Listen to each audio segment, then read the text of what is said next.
Hi friends, अब मैं आपको फ्यूचर परफेक्ट टेंस को पैसिव वॉइस में किस प्रकार बदलते हैं उससे बता रहा हूँ। तो फ्यूचर परफेक्ट टेंस सबसे पहला आपका सब्जेक्ट होगा, उसके बाद विल हैव का प्रयोग होगा या शैल हैव का प्रयोग होगा, उसके बाद वर्ब की थर्ड फॉर्म होगी, उसके बाद ऑब्जेक्ट होंगे, फिर अदर वर्ड्स होंगे। जब हम इसका पैसिव वॉइस बनाएंगे सबसे पहले लेते हैं ऑब्जेक्ट। यदि ऑब्जेक्ट आई और बी आता है, मैं और हम, आई और बी, तो हमें लगाना शैल हैव बीन, और अन्य कोई आई बी को छोड़कर तो सभी के साथ लगाते हैं विल हैव बीन। वही वर्ब की थर्ड फॉर्म जो कि तो लिखनी है आपको, उसके बाद फालतू शब्दों ने पहले लिखे फिर बाद में लिखते हैं बाय सब्जेक्ट। अब आपका पहला सेंटेंस है he will have praised you, तो ही बन गया आपका सब्जेक्ट, प्रेज्ड बन गई वर्ब और ऑब्जेक्ट बन गया आपका यू। तो जब हम इसे पैसिव वॉइस में बदलेंगे तो सबसे पहले हम you will have been, will have been, third form जो कि तो रहेगी आपकी प्रेज्ड,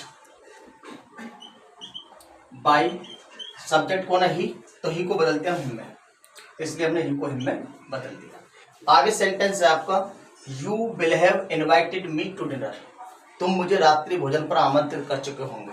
तो किसे आमंत्रित करते हो? मुझे, तो मी को बदलते हैं आई में, मी को आई में। और ध्यान दें दोस्तों, आई और बी के साथ हम शैल हैव बीन लगाते हैं, तो आई के साथ लगेगा shall have been, third form जो कि तो इनवाइटेड, फालतू शब्द बचा आपका टू डिनर बाय, करता कौन है यू, तो यू को बदलते हैं यू, तो इस पर आपका सेंटेंस ये बन गया, guy shall have been invited to dinner by you. अब आगे देखिए दोस्तों, they will have ploughed the field, तो ऑब्जेक्ट बन गया द फील्ड, जो कि सब्जेक्ट बन गया दे, प्लाउड बन गई वर्ब, और वर्ब के बाद वाला शब्द होता हमारा आपका ऑब्जेक्ट, तो द फील्ड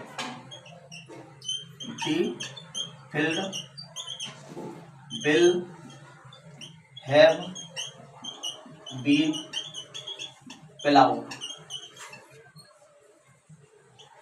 प्लाउड, फालतू शब्द कोई है नहीं इसमें। फिर बाई सब्जेक्ट कौन है आपका दे, तो दे को बदलते हैं देम। तो इस प्रकार आपका सेंटेंस बना the field will have been ploughed by them. अब आपका चौथा सेंटेंस है the servant will not have eaten the fruits, नौकर फल नहीं खा चुका होगा। तो क्या नहीं खा चुका होगा? फल, तो ऑब्जेक्ट बन गया द फ्रूट्स, तो पैसिव बनाएंगे तो the fruits will not have, अब हैव के बाद बीन आएगा, हैव बीन, थर्ड फॉर्म आपका दे रखा है ईटेन बाय, करता कौन है सब्जेक्ट है आपका दी सर्वेंट, तो लिखिए दी सर्वेंट।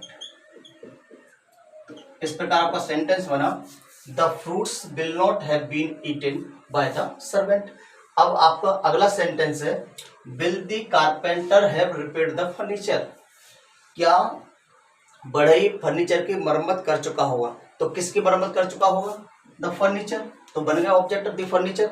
और फर्नीचर के अनुसार हेल्पिंग वर्ब जो आएगी विल जो का त रहेगा, जो का त्यों रहेगी द फर्नीचर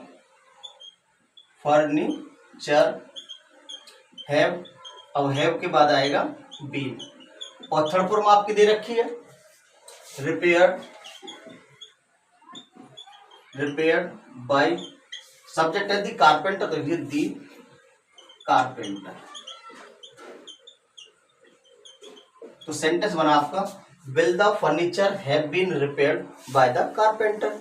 अब आपका अगला सेंटेंस है who will have punished these naughty boys, शरारती लड़कों को कौन दंडित कर चुका होगा। तो किसको दंडित कर चुका होगा? इन शरारती लड़कों को, ऑब्जेक्ट बनेगा आपका ये, तो हु को बदलते हैं हम बाय हुम में, अब ऑब्जेक्ट बनेगा दीज नॉटी बॉयज, तो इसके साथ जो है हमारा बिल, और उसके बाद दीज नॉटी बॉयज, इसके बाद आएगा हैव बीन, फिर वही वर्ब की थर्ड फॉर्म पनिश्ड। तो इस प्रकार आपका सेंटेंस बनाइए by whom will these naughty boys have been punished, और बाई का प्रूव आपका पहले हो गया, जो हु वाले वाक्य में सब्जेक्ट है नहीं, तो इसलिए बन गया आपका by whom will these naughty boys have been punished। Hi guys, अगर आपको मेरी वीडियो अच्छी लगी हो तो वीडियो को लाइक करें, चैनल को सब्सक्राइब और बेल आइकन दबा लें ताकि नोटिफिकेशन हर दिन का आपके पास पहुंचता रहे। Thank you so much.